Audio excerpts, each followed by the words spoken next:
how many people in the world actually live what we usually call a developed country life? In the past, this question seemed easy to answer. Add up the populations of the advanced economies, the United States, Canada, Western Europe, Japan, South Korea, Australia, New Zealand, and so on, and you get roughly 1 billion people. They enjoy higher incomes, consume more goods and energy, and have relatively well-developed education, healthcare, pensions, and social security. This is the so-called golden billion. Of course, the golden billion is not a political standard set by the IMF or the World Bank.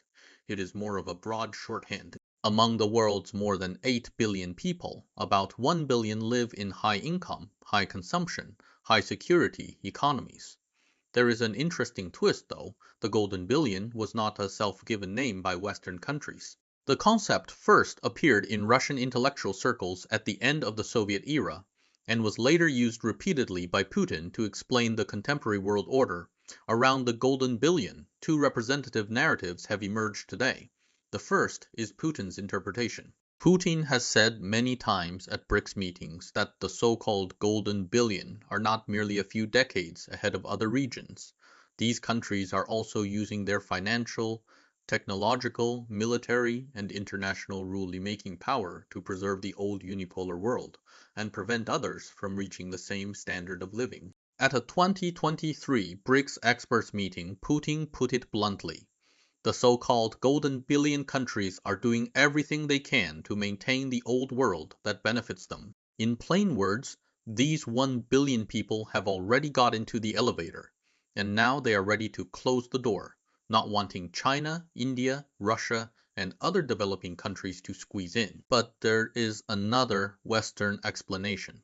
Westerners generally do not use the term golden billion, but they raise a very similar question from the perspective of resources, energy, and climate. In 2013, Obama said in South Africa to an audience of young Africans, if all people raised their living standards to the point where everyone owns cars, air conditioners, and big American-style houses, the planet would boil unless we find new ways to produce energy. This remark was later often summarized by the media as the Earth can only sustain a developed life for 1 billion people if China, India, and Africa's billions were to replicate the Western lifestyle. The existing resource and energy system would simply not cope. So China, India, or Africa, you should stay in your place and serve the golden billion. Because of your huge populations, you have no possibility and no qualification to become developed countries. Of course, Obama later explained that he did not mean that. He said he meant that if billions of people were to live well, humanity could not simply copy the old high-energy, high-emission development path of Europe and America, but must find new energy sources and lifestyles. But that was clearly not his true belief, because on the day the TPP was concluded, Obama gave a separate speech saying, to prevent China from becoming the only developed country in the world, the Pacific Rim nations should unite to set a standard that China can never meet. When a reporter then asked him how he viewed Vietnam, a socialist country, becoming a TPP founding member while China was not eligible, Obama smiled and said, we can feed 100 million people, but over a billion is really terrifying. So in any case, Putin and Obama represent two different versions of the golden billion. Putin sees it as a power issue. The original 1 billion do not want more people to enter. Obama sees it as a resource and non-technology issue. The traditional high-energy lifestyle cannot simply be replicated for billions of people. But behind both arguments lies a common premise. The traditional developed two-country model of Europe and America cannot easily be extended to all of humanity. It can only be maintained at the scale of about 1 billion people. And if new entrants come in, old ones must drop out. This seems to be a kind of truth about the world. By 2026, however, a new variable has emerged that requires recalculation. At the end of 2025, China's urban permanent resident population reached 953.8 million, meaning that China's urban population alone is already close to another billion. If these 900 plus million people still have a huge living standard gap with residents of developed economies, then the world can still be simply divided into the golden billion and the rest. But if the actual living standards of Chinese urban residents have begun to approach those of Japan, South Korea, or some European advanced economies, then the traditional golden billion may no longer be 1 billion. It may be expanding toward 2 billion. In other words, is the golden billion a limited D-number entry ticket, or a door that can be continuously pushed open by industrial development and technological progress? That is the real question we need to answer today. Where do China's urban residents stand in the world today, and where do China's rural residents stand? If measured by market exchange rates, the answer is very clear. In 2025, the per capita disposable income of China's urban residents was 56,502 yuan. Converted into US dollars, it is of course not high compared with the United States, Western Europe, or Japan. According to this dollar income map, China clearly has not yet entered the core range of traditional developed economies. But the problem is that income is not life itself. When a Chinese worker receives a salary, they do not convert all their money into dollars and go live in New York, Paris, or Tokyo. The vast majority of people live in their home country. They buy food locally, rent or pay mortgages locally, use public transport locally, and receive education and healthcare locally. The same kind of life can cost several times more or less in different countries. A regular working meal may cost over $12 in the United States, but only 20-30 yuan in China. A regular haircut may cost $30, 40 in some European or American cities, but only a few dozen yuan in most Chinese cities. Public transport, telecommunications, food delivery, housekeeping, and ordinary repairs, many local services have similar price gaps. So low dollar income does not mean that actual living standards will fall by the same proportion. That is why many Chinese people, when they see international income rankings, feel a clear sense of dissonance. On the one hand, in dollar terms, Chinese residents still have an income gap several times larger than that of developed economies. On the other hand, in daily life, people find that Chinese urban households' possession of housing, cars, home appliances, communication devices, and everyday consumption does not show the same huge gap. These two feelings are not contradictory. They come from two completely different maps of the world.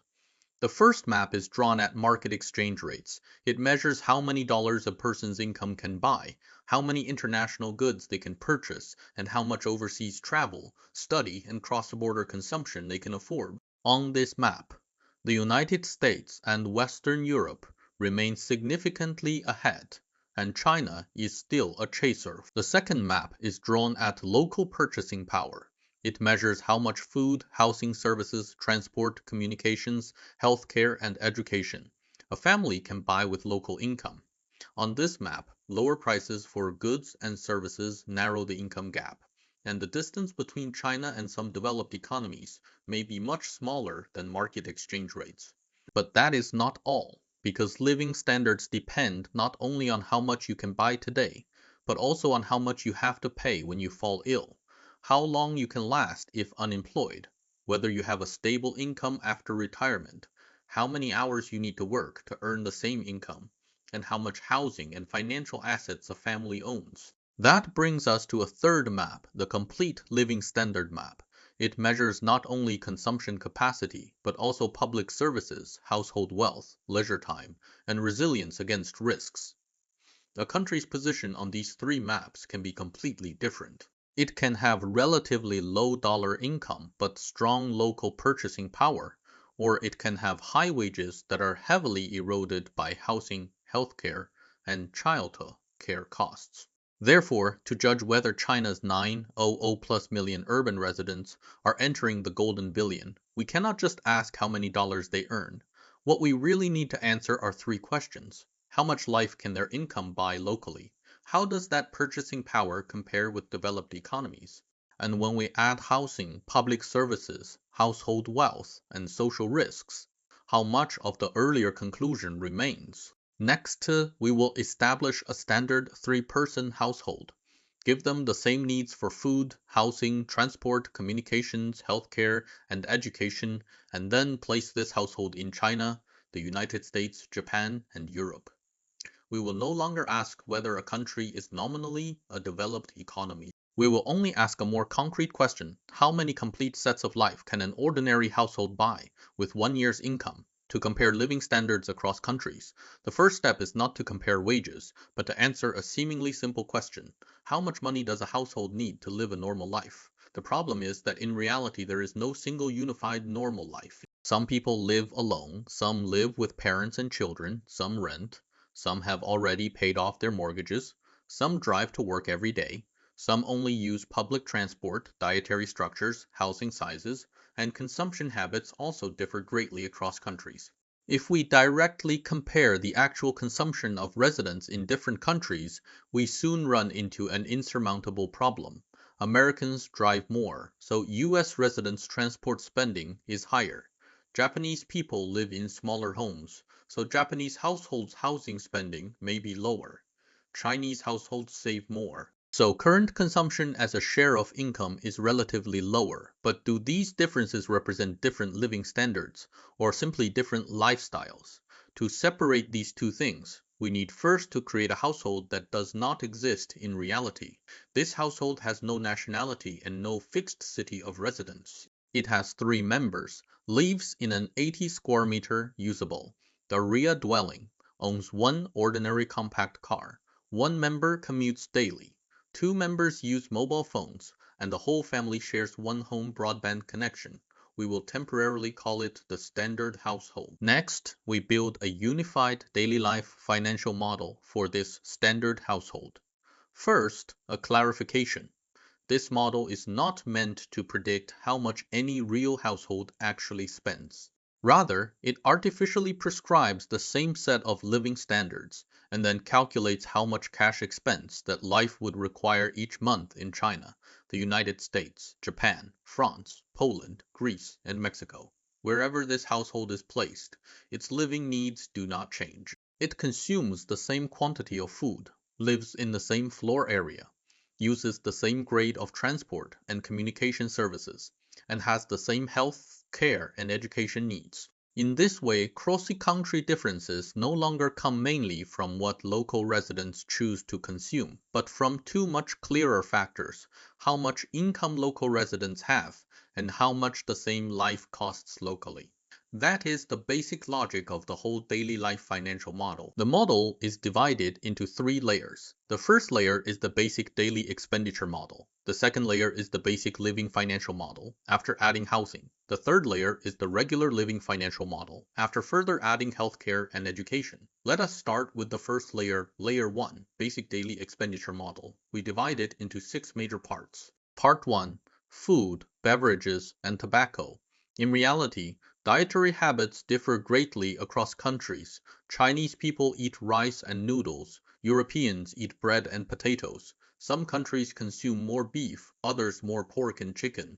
But for comparison, we must use exactly the same quantities of food. In our standard, each family member consumes 60 kilograms of cereals, 70 kilograms of vegetables, 50 kilograms of fruit, and 44 kilograms of meat per year, plus potatoes, vegetable oil, eggs, and dairy. Beverages include bottled water, carbonated drinks, and beer. Tobacco is also calculated at a fixed annual household consumption, with 1 smoker per hour household. The complete food quantities are listed in the charts and data tables, so I will not read them item by item here. It should be emphasized that this food standard does not represent the minimum calories for survival, nor is it a poverty line. It refers to the daily consumption structure of Chinese, East Asian, and European residents, and represents a modern household with adequate food supply. Besides cooking at home, the household also eats out. We assume that the commuting member eats a regular work meal once every 2 days on average, and the whole family has a regular restaurant meal together once every 2 weeks. Why must we include eating out? Because rice, flour, cooking oil, and meat can all be mass-produced and transported across regions, and price gaps between countries are relatively limited. But a restaurant meal, besides food ingredients, also includes rent, labor, and service costs. Therefore, eating out prices better. reflect a country's real local living costs. Part 2. Clothing. We do not buy luxury brands for this household, nor do we seek the cheapest unbranded clothing in each country. We choose globally available mid-range goods of roughly the same quality that can be bought in many countries. For example, Uniqlo or H&M. Each family member buys a fixed number of jeans, summer clothes, and sports shoes each year. These items do not represent a household's entire clothing consumption, but they serve as a representative set of goods with relatively uniform quality and function. Part 3. Housing operation costs. The standard household lives in an 80 square meter dwelling and pays for electricity, water, gas, heating, cooling, waste disposal, and other daily basic service costs. This does not yet include the price of the house or rent, whether the house is rented, bought with a mortgage, or fully owned. As long as someone lives there, utility and maintenance costs will inevitably be incurred.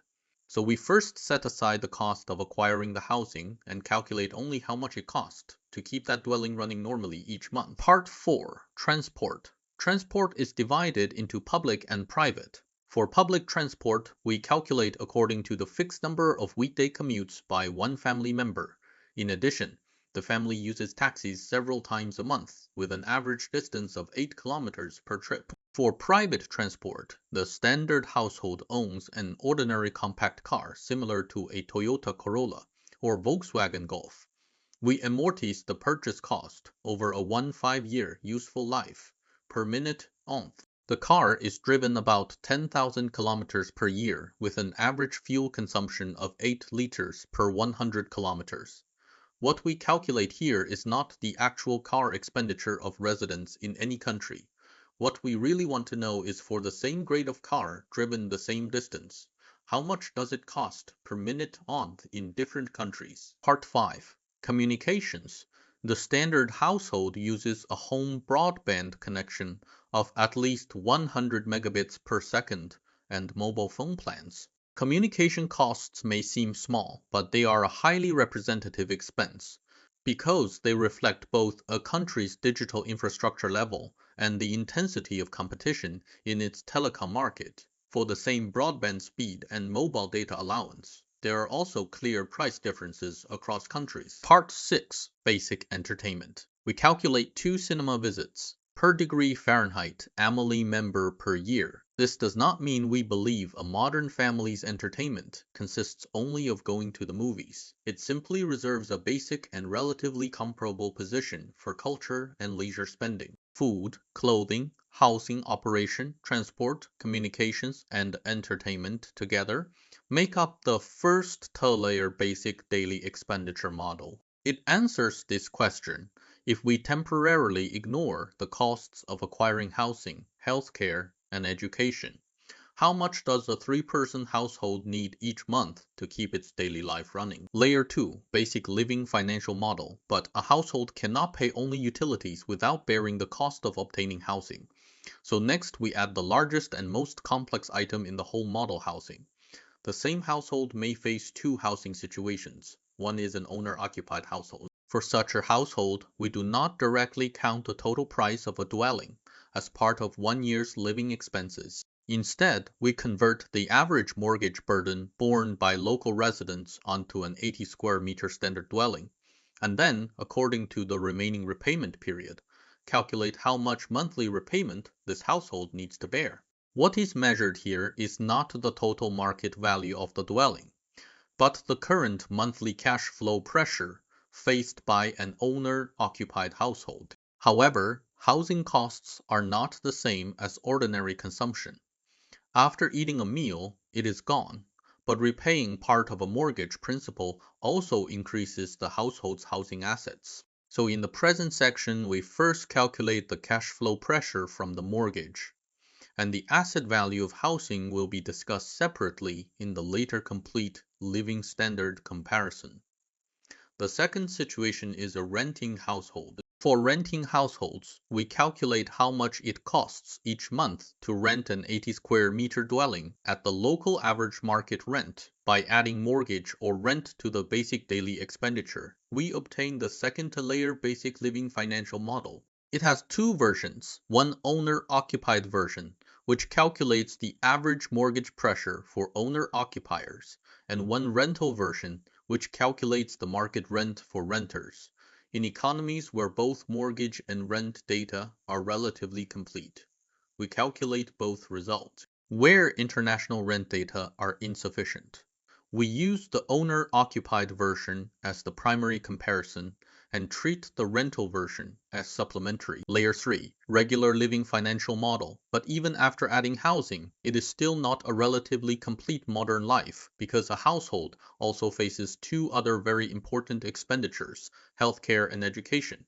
So we add healthcare and education on top of the basic living financial model to build the third layer regular living financial model. For healthcare, we calculate the actual out-of-pocket cash medical expenditure borne by residents, amounts already covered by public health insurance, commercial insurance, or government subsidies are temporarily excluded from household cash expenditure. For education, we also calculate the actual cash fees paid by households. But here another problem arises. Different countries have very different age structures. Some have many young people and a high proportion of students, while others are severely aged and have a low proportion of students. If we directly use the actual number of students in each country, then a country might appear to have very low education expenditure simply because it has fewer children, and its purchasing power index would therefore automatically rise. To eliminate the effect of population structure, we assign a uniform 20% weight to education expenditure. In a three-person household, this is equivalent to sharing the average education cost of 0.6 students. In reality, there is no such thing as 0.6 students. This is just a statistical weight designed to make every country bear education costs at the same proportion of school-age population, avoiding distortion from demographic structure. There is also a very important principle here. On the income side, we use the cash income that residents can directly use for consumption and saving. On the expenditure side, we first calculate the actual cash expenses that households need to pay. Public health care, free education, and other non-cash benefits are of course very important, but they are not cash that households take out directly, nor are they prices paid directly by households. Therefore, we will discuss these public services separately in the later complete living in standard comparison. At this point, we have obtained three layers of living costs. Layer 1 is the basic daily expenditure excluding housing acquisition costs, healthcare, and education. Layer 2 is the basic living cost after adding mortgage or rent. Layer 3 is the regular living cost after further adding healthcare and education. How much a standard life costs each month is now clear, but expenditure alone is not enough. We also need to know how much income this household has each month. On the income side, we also use two metrics, average income and median income. Average income is total resident income divided by population, reflecting the average amount of income resources available to the whole society. Median income is the income of the person exactly in the middle when all residents are ranked from low to high. If average income is significantly higher than median income, it means that higher income groups pull up the social average. So average income is closer to an economy's overall consumption capacity, while median income is closer to the income level actually felt by ordinary residents in the middle of the distribution. Next, we calculate how much money a standard three-person household has available each month. The method is simple. First, find the annual per capita cash disposable income of residents in that country. Then multiply by 3 to convert per capita income into household income for a three-person family. Finally, divide by 12 to get the average monthly disposable income. A note here, multiplying by 3 does not assume that all three members are working, because per capita disposable income already includes children, the elderly, and non-working members. We multiply by 3 only to convert the per capita statistical unit into a 3-pi-person household unit. Once monthly household income is calculated, we divide it by the monthly living cost estimated by the daily life financial model. The resulting figure is the most important indicator in this report, the income purchasing power index. Suppose a standard household has 12,000 yuan available per minute onth, and the regular living financial model estimates a monthly living cost of 8,000 yuan. Dividing 12,000 by 800 gives 1.5. This means the household's monthly income is 1.5 times the standard living cost. According to this logic, if the index is less than 1, it means that local ordinary income cannot fully cover this modern life. The household is in deficit or in poverty. If the index equals 1, income just covers the basic living standard, a month-to-month existence with no room for unexpected shocks. If the index is greater than 1.5 or even reaches 2, it means that after completing all the standard modern life expenditures, the household still has one-third, or even half of its cash left over to save, make more substantial consumption upgrades, or invest. Now that we have fully built this micro model, that's all for this episode, Dai Wei. We'll continue in the next one.